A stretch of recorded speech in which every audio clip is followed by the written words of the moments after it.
Hello, we're at Donington Park this weekend as the 2014 Radical Clubman's Cup begins to draw to a conclusion. The title battle is still wide open with Oscar Kruger and Steve Burgess so far having had a season-long battle. Two races to look forward to today here in the East Midlands. Before racing gets underway, however, let's catch up with one of the main championship competitors in the Clubman's Cup, John McLeod. I think one of the reasons why the Club Cup is such an excellent package is because the cars do perform. The aero packages on the car make them, I think, like nothing else. It takes a little while to get used to the car. This is my third full season. This is the first season that I've been able to get podiums and run well. And I think that's really just due to finally having understood how the car works and how to get the most out of it. But they're awesome cars and they do perform so superbly. I think one of the huge advantages of running with a team like Raw is the amount of experience that they bring to it. There's not been a race setup that hasn't been perfect for us, for all of the guys that they run, and for the conditions. We just haven't got it wrong all season. It's down not just to Rob, who is excellent, but everybody who works with him. And I think logically that's made easier because they run a number of cars and have done for a while. And it allows us to have comparisons, obviously, and data comparisons too. I would like to do the Club Cup again. I'd like to do it next year. I'd like somehow to try and be more consistent and quicker and finish further ahead than I have. I'm hoping this year that I will get at least a class podium. It would be nice to better that next year. Well, in qualifying, John McLeod managed third quickest in his respective class, sixth quickest overall. Steve Burgess sits there on pole position, Oscar Kruger alongside, Brian Caldwell and Dan Vaughan on row 2, and Martin Brooks and John McLeod there on the third row of the grid. But the first attempt at getting the race underway didn't go as planned. Oscar Kruger, John Watson and Martin Brooks all involved in contact, which means that Steve Burgess is on his own on the front row of the grid, as is Brian Caldwell on row 2 and John McLeod on row 3, who gets a very good start indeed. Up towards Redgate Corner they all go. John McLeod is up into second position, and thankfully this time everybody has safely negotiated the first right-hander here at Donington Park. It is the man from Nottingham, Steve Burgess, that leads the race, but the cork in the bottle rather is John McLeod, who sits there in second position. He's got Brian Caldwell with him in third place. Then it's the first of the PR6s, the red car with those yellow and white flashes in the hands of Brian Murphy. He's there in fourth place, and Nick Jones at this stage completes the top five as they press on out of Coppice Corner for the first time, with already you can start to see the margin building between that dark green car, Steve Burgess, who now really is looking good for the championship following the problems that befell his championship rival Oscar Kruger at the first attempt at getting this race underway. Out of the Fogarty S's goes number 57, Brian Murphy, leading his respective class at this stage for the PR6 cars. But the man that leads the race overall, the leading Radical SR3, is Steve Burgess. Himself and Oscar Kruger really have been the two drivers to beat throughout the course of the 2014 championship, and well, in the absence of Oscar Kruger, Steve Burgess would dearly like to try and grab a win here. Look at the fight though that's going on for second and third place. John McLeod on the right hand side of the circuit, Brian Caldwell wheel to wheel with him. Brian Caldwell leaves the door open and coming sneaking up the inside. No second opportunity needed there. Goes the PR6 of Brian Murphy. However, he runs that little bit wide coming out of Redgate Corner, and just having gained the place on the way into the corner, he's lost it by the time they get half the way down through the Craner curves, and now where they are at the bottom of the old hairpin. So the top five still as they were, and you can see that the lead margin is beginning to stretch now. Steve Burgess pulling away all of the time from this great battle going on for second and third place. John McLeod still under pressure from Brian Caldwell, who thought about diving up the inside heading into the Fogarty S's, decided better against it though, so they still remain in the same order, still with Steve Burgess leading all of the time. This great battle for second and third place, and if they continue to battle, not only will that man there, the race leader, pull away, it might just allow the red PR6 of Brian Murphy, the man from the northeast of England, to begin to close in towards the braking area for Goddard's. Yet again comes John McLeod, still with Brian Caldwell there in third position. Fourth place is still Brian Murphy. You can see elsewhere down through the order, that's David Franklin, number 91, who is trying to pick up places, diving up the inside of Steve Gore's car, gaining a place in the process. Field of cars stream their way down in towards the first right-hander at Redgate Corner. Here's our race leader. You can see the relative gap between first and second is growing, and equally as much now, John McLeod in second position has shaken off the attentions of Brian Caldwell. Not to a huge degree, but the gap is going the right way as far as he's concerned.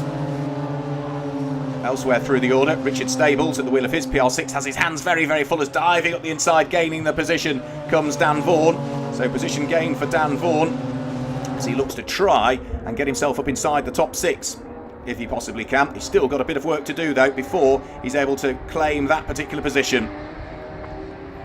The rest of the field just threading their way out of Coppice and down towards the Fogarty S's. There comes number 23 Dan Vaughan, still in his pursuit of a top 6 position, having got ahead of that number 95 car in the hands of Richard Stables. He's looking to try and put more daylight between himself and the car he's just gained the place on. There's number 28 Elliot Goodman. He's down towards the bottom of the top 8 currently. So Dan Vaughan still pressing on. You can see this great little fight that's going on. Richard Stables has got this train of cars behind him. There is the black car of Elliot Goodman. Elliot Goodman has got sitting directly behind him the next of the PR6s, which is number 50 Doug Carter. That's the blue and orange car. Doug Carter also has a queue of cars sitting behind him. Great fight, some 6 cars towards the tail end of the Radical Clubman's Cup field, all as good as nose to tail by the time they reach the braking areas for the apexes of the corners. Down through the Craner curves comes Nick Jones. He's under pressure from number 22, which is Ross Edwards, as they vie for places down towards the bottom of the top 6, 5th and 6th positions respectively. And all of the time our race leader, the dark green car of Steve Burgess, on course for what looks like another victory at this stage. John McLeod going superbly well, still in 2nd position. We haven't seen John McLeod finish any higher than 3rd so far this season. So a 2nd place would be his best result of the season so far, and you can still see this great fight towards the tail end of the field, with this time number 88 Steve Gore being the man who's under pressure. He's got Doug Carter's PR6, the blue and orange machine, sitting directly behind him as they thread their way yet again on towards the Grand Prix loop. Another lap chalked in the book for our race leader. Here comes John McLeod in 2nd place, and having pulled away a few laps ago, he's now having the pressure reasserted back onto him again once more by a charging Brian Caldwell, who still is circulating in 3rd place, but would dearly like to get up onto the 2nd step of the podium if he could. Time is running out, however, but the gap is going the right way as far as Brian Caldwell is concerned. We've still got Brian Murphy there in 4th place, then Nick Jones fighting away with the next of the cars. And you can see again that Brian Caldwell is really starting to reel in John McLeod, who may well have to go defensive before too much longer. Up towards the braking area for Fogarty S's. Brian Caldwell not quite close enough on the brakes as they flick their way through the left and the right-handers on towards the Grand Prix loop. John McLeod very much under pressure in a season's best position of 2nd overall, but he can't hang on to it. Diving up the inside in towards the braking area for the Melbourne hairpin has gone Brian Caldwell. You can see him looking in his mirrors now to try and work out where the car is that he's just gained the place on. Out of Goddard's and over the start-finish line they'll come. Brian Caldwell still being hounded by John McLeod, who is still not giving up as they charge their way up towards Redgate Corner yet again. All of this, of course, whilst our race leader, Steve Burgess, is a long, long way up the road. Down through the Craner curves, having gained 2nd place, Brian Caldwell now starting to pull away from that white and yellow machine in the hands of John McLeod, who's dropped to 3rd, but is still, as he said prior to the race, in a position that would give him a podium place in his respective class. And there's still great fights going on right the way down through the order. The black, yellow and Dayglow car in the hands of David Franklin is still doing battle with John Caldwell's car, brother of Brian, who is currently 2nd overall in the race. But here comes our race leader, Steve Burgess, through the Fogarty S's. Well, in the absence of Oscar Kruger, he really has been able to pull out a substantive margin. And now John McLeod in 3rd position is coming under pressure from Dan Vaughan. A great charge through the field for Dan Vaughan. What is he going to be able to do with the laps running out? Dan Vaughan heads through the Fogarty S's, looking to try and put the pressure on John McLeod. He's in a position to try and attack as they head up towards the braking area for the Melbourne hairpin. John McLeod looking as though he's going defensive, but it is going to be Steve Burgess that comes through and claims the win.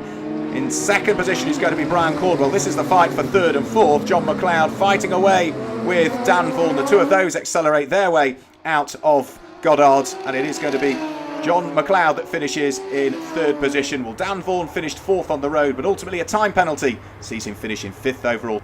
Steve Burgess claims the win and claims the championship in the process. John McLeod completes the top 3. The local man at his local circuit, Steve Burgess, is on the top step of the podium.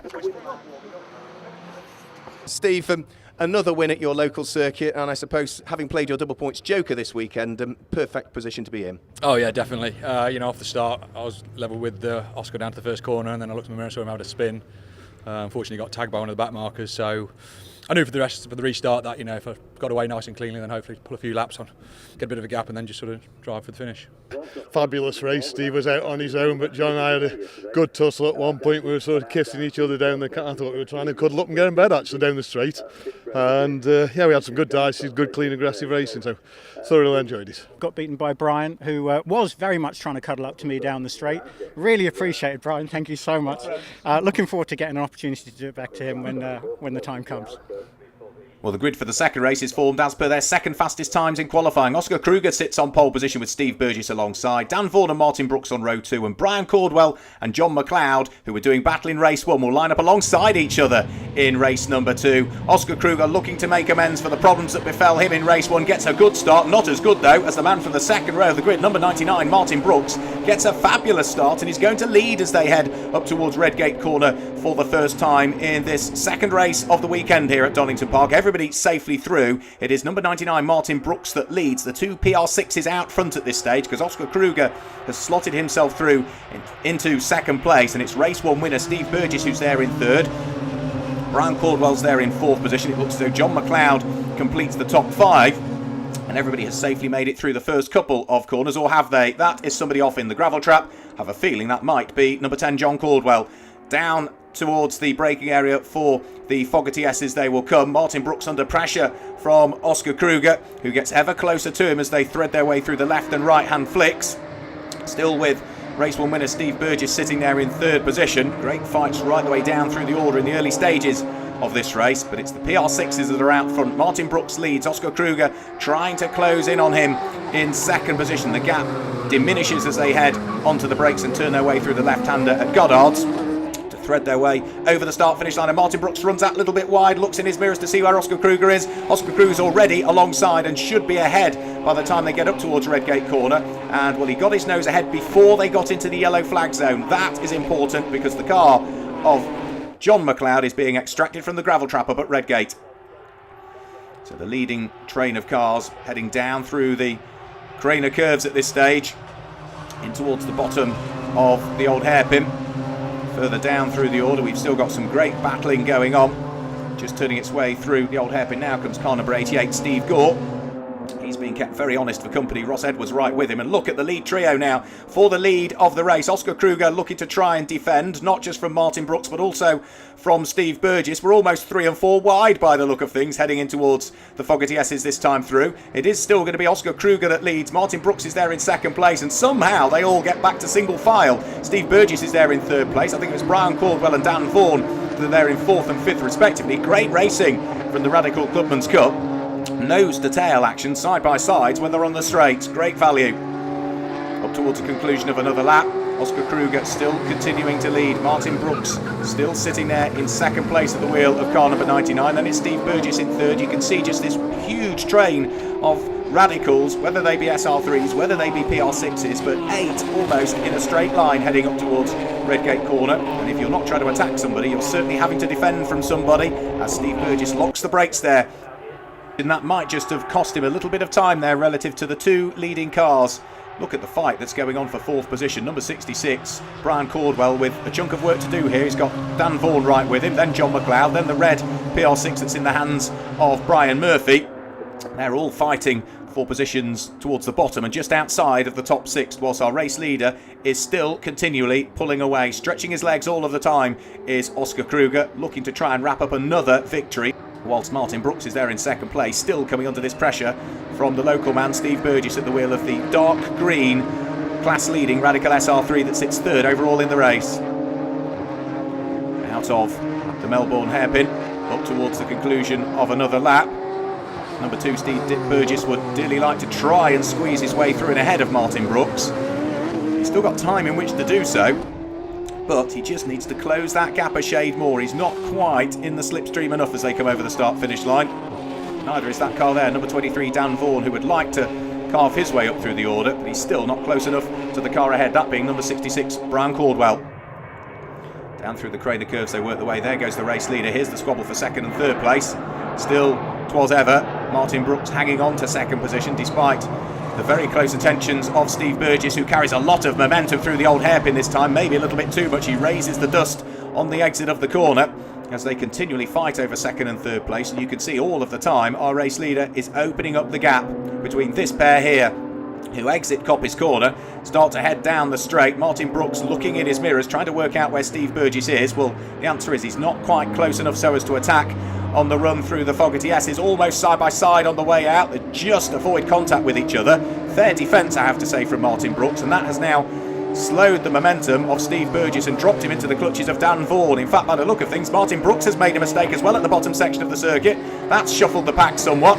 It's going to be Dan Vaughan now who's up into second place. Steve Burgess is down into third. Martin Brooks is there in fourth place. Then it's Brian Caldwell who's in fifth position, and John McLeod in sixth. This quintet of cars over the start-finish line, up towards the braking area for Redgate Corner. Hugging the right-hand side of the circuit is Dan Vaughan, so trying to go around the outside is Steve Burgess.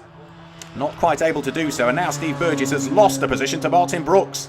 So great fight. This is for second, third, fourth, fifth and sixth positions. A train of 5 cars as one through the old hairpin and starting to head uphill towards McLean's Corner. All of this, of course, will be significantly aiding the race leader. Here comes Dan Vaughan, there's Steve Burgess, but where have the others gone? There they are, somewhat delayed by the look of things. Brian Caldwell is no longer there. John McLeod is in the distance, so they've had a sort out round at the far reaches of the circuit.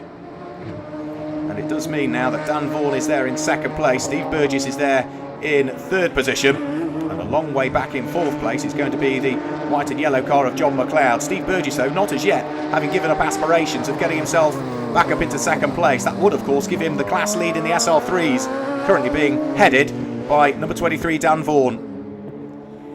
Elsewhere down through the order, car number 17, which is Hugh Sun Kim, is fighting away with number 28, which is Elliot Goodman. They're having a good little fight further down through the order as they come over the start-finish line. Now they are going to be fighting for penultimate position in the race. So right the way through the order, doesn't matter where you look in the Clubman's Cup, there's somebody to squabble with. That's the beauty of the championship. Down through the Craner curves they'll go. Hugh Sun Kim still with the all-back car of number 28, Elliot Goodman, right with him. Onto the brakes, the two of them feed their way through the right-hander at the old hairpin. Both of them in identical Radical SR3s. As this man here heads towards the checkered flag, it is going to be a win for Oscar Kruger. He comes through and claims the honours in second position. We should see Dan Vaughan come through in second place. Here he comes now. It is going to be a win in the SR3 class and second overall for Dan Vaughan, and we still have this great fight for penultimate position heading over the start-finish line in a few moments. They're just coming up to the final corner. Hugh Sun Kim fighting away with Elliot Goodman as they squabble over who is going to finish in penultimate position. A great fight right the way towards the checkered flag.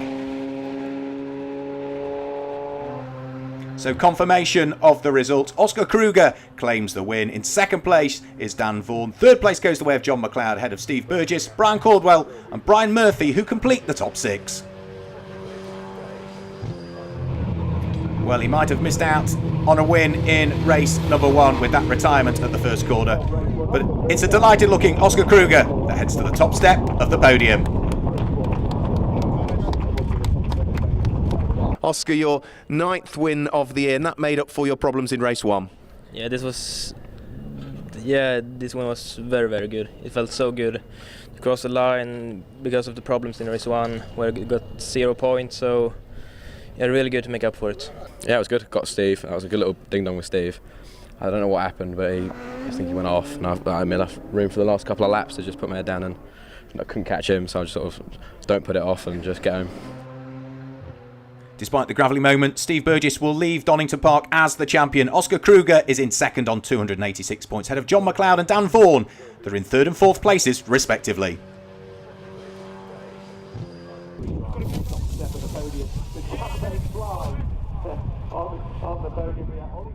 So the Radical Clubman's Cup will leave Donington Park and head to Cadwell Park for the season finale. And with many drivers still to play their double points joker, there's still everything up for grabs in Lincolnshire.